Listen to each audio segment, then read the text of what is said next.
Conferences on Saturday, January 13th, approximately around 6:52.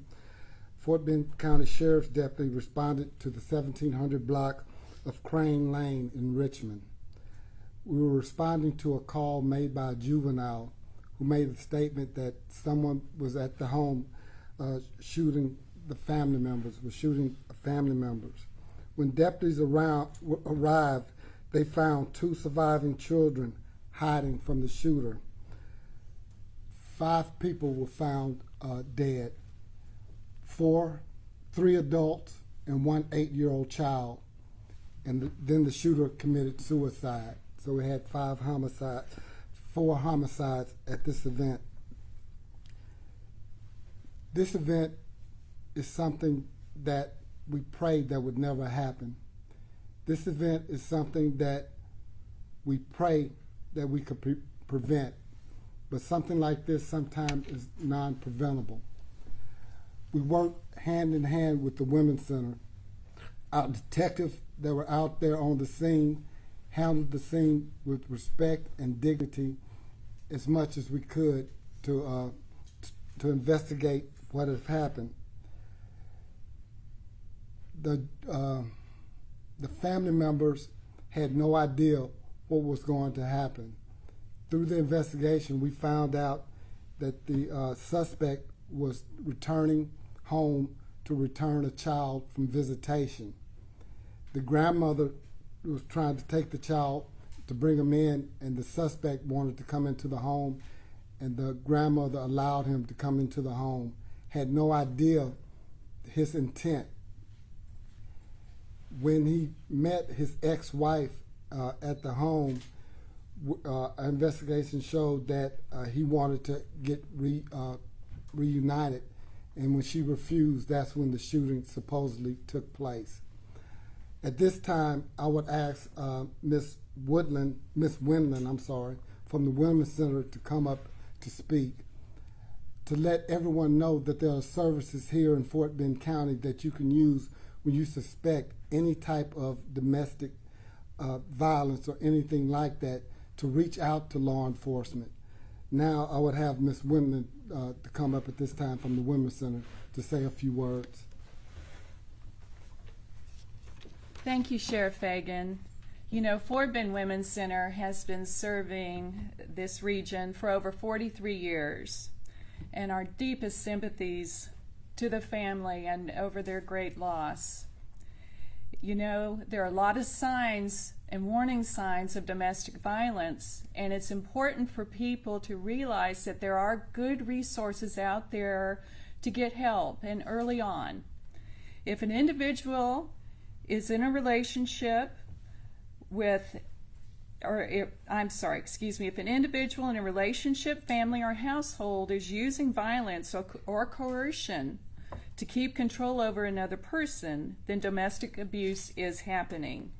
Some of the signs of abuse to watch out for: when someone is acting in a controlling fashion, they're controlling where you go and who you see, or is discouraging you from seeing friends or family members. If they're taking your money or refusing you to give you money for necessary expenses. If they're looking at you or acting in ways that scare you. If you are experiencing emotional abuse at various levels, or threatening behavior, of course, or any signs showing violence or attempted violence or thoughts of violence. The Women's Center provides numerous services to help victims with safety planning and to help them exit the situation. We have an emergency shelter, we have counseling, legal assistance, and many other services for survivors to become independent and free of this kind of abuse. Our emergency hotline is the first step to gain information on how to get help. Anyone who is a victim or anyone who thinks they might be experiencing domestic violence, or if you are a friend of someone that you're concerned about, we encourage you to call our emergency hotline. It's the first step to get information on how to get help. Anyone who is a victim or wants to assist a victim are welcome to call us at 281-3 342-4357 24 hours a day, 7 days a week for assistance. Or you can even email us at help@fbwc.org. And you can also receive information via our confidential online chat at our website at fbwc.org. And obviously, our relationship with the first responders and the sheriff's department are critical in helping these survivors receive the support they need. And if you are in immediate danger, of course, call 911. But I think they will share the hotline number again. And all of our services are free, and we serve men, women, children, anyone who is experiencing this kind of violence. Thank you. I want to reiterate one thing that she said that is very important. Just because someone didn't hit you, just because someone didn't hold you by force, if you think that you're involved in any type of domestic violence, call, reach out for help. Reach out for help. Any signs, any type of sign, you need to reach out for help. The sooner you reach out for help may help prevent something like this from happening. At this time, if you have any questions, yes. Can you break down in a little bit more detail the ages of everybody involved in this and The adults were between the ages of 40 and 45, and the young child was, I believe, 8 years old. And was that the child that was being returned from visitation? No, it was the niece of the suspect, the niece of the suspect. So the child being returned was one of the children hiding? Yes. And how old were those two children? I believe 13 and 7. Jeez.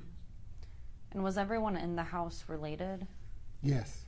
So were all of these victims residents of the house, or were there some visitors? Some were visiting at the time, and the rest was residents. And have we had any prior calls to this house? No, and that's why I was saying no calls at that house, but at the suspect and wife, they had one call, but it was a disturbance call. It was only a verbal argument. That's what I'm saying, that if you have any thought that domestic violence is being there, someone overly being aggressive, anything like that, let us make that decision. Call us for help. You may not recognize the signs, but we do, people at the Women's Center. That's why it's vital, the sooner the better, to reach out for the help. And as Ms. Wendland said, it's free. It's a free service, and it's here, but it can't be used if you don't reach out for the help. One thing I'm known for saying here at the office, if I don't know about it, I can't do anything about it. And that's the same with the Women's Center. If they don't know about it, it's nothing they can do about it. We need the public's help, not just the victim, neighbors. If you see something, you can report it as well. Will you identify the suspect this time? Yes. This, Captain Simon.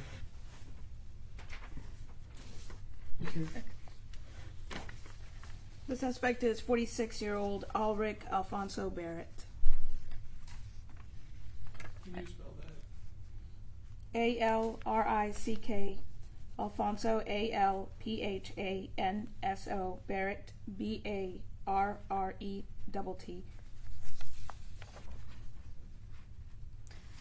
And are you going to be identifying the victims? For the family, at this time, we will not be identifying the victims' names. I will tell you, it was 2 adult females, and 1 adult male, and then an 8-year-old child. And can you tell us if one of those adult females includes the suspect's wife? Yes. Estranged wife. Estranged wife, correct. Were there any surviving adults in the house, or just the 2 children? Yes, the grandmother. Okay. And I know that you said you had the one call about the verbal disturbance between this couple previously. Any other calls with Barrett himself? Is he known to your department at all? At this time, we don't see anything else, or we're still looking into that. When was the first call? About 6:45, No, I mean 6:52. Yes, the verbal disturbance that you all got a call about previously. that was on January 25th of 2023.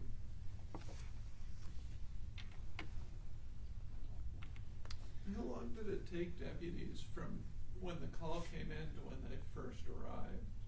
What was At the residence? at the residence, Yeah. I believe they made it there within minutes.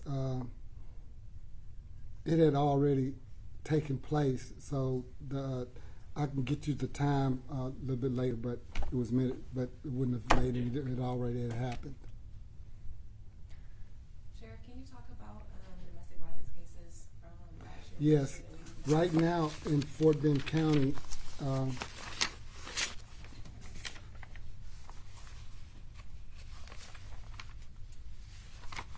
where's that sticky?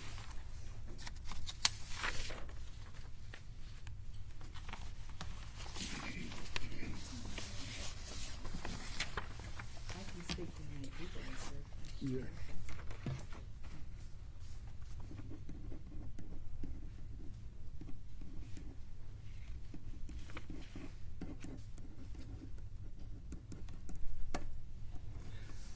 In 2023, approximately 3,900 calls for domestic violence.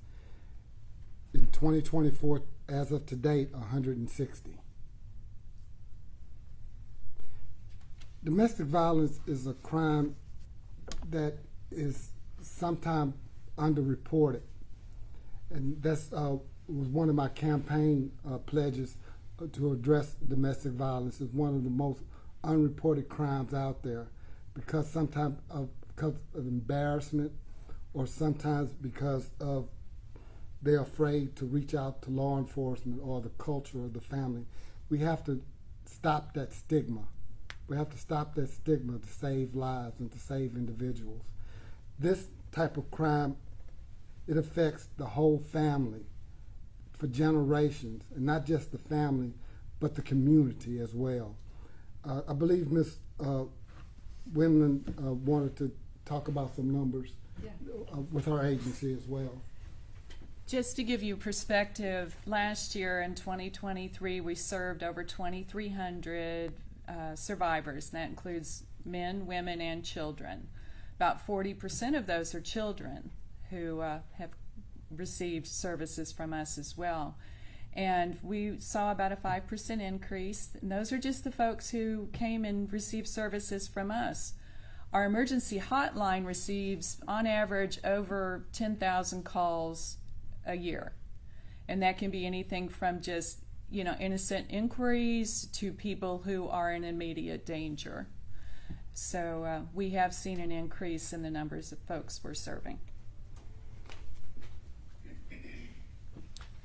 And I know you said You have a question for her? Yeah, I mean, I was gonna say, do you think that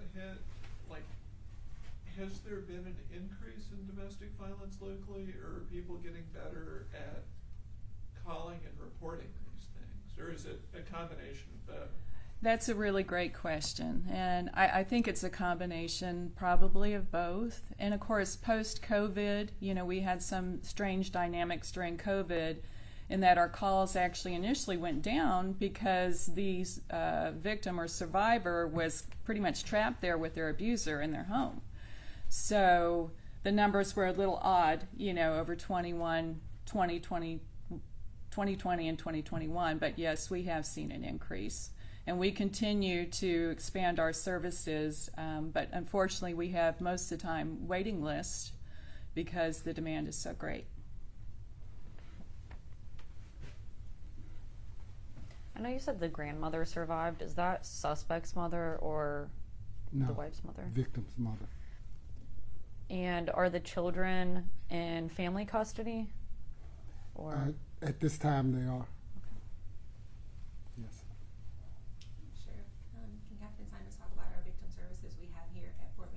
Sheriff's Yes. Office? And what we offer? Here at the Fort Bend County Sheriff's Office, we have a victim liaison that if there's family violence or victims of any kind of criminal offense, if you're a victim of a criminal offense, then they go ahead and make contact with you to gather your information, to provide any kind of services that might be needed. That could be from financial to counseling to housing and different other items that they have. Usually the victim liaison reaches out to the family and fills out some paperwork that needs to get turned into to the state, so that way they can receive compensation services.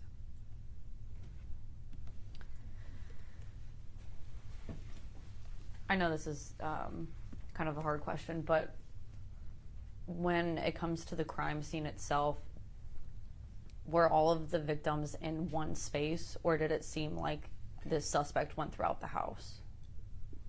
They were at home, and it was during the morning time, so some victims were in separate rooms. Like asleep? We don't know if they were asleep or not, but all of them were in night clothes. Any other questions? Who called 911? Because when I was going back and listening, I think it was like a juvenile or something Yes. that called 911. He said he knew the shooter. Can you expand on that? It was the 13-year-old young male that made the call. I have to commend that young man for being brave enough to pick up the phone to make that call. I know that was very difficult for him to do, but it was the 13-year-old. If that's not any more questions, we'll conclude this press conference. Thank you for coming out. Thank you. Thank you so much. Appreciate it.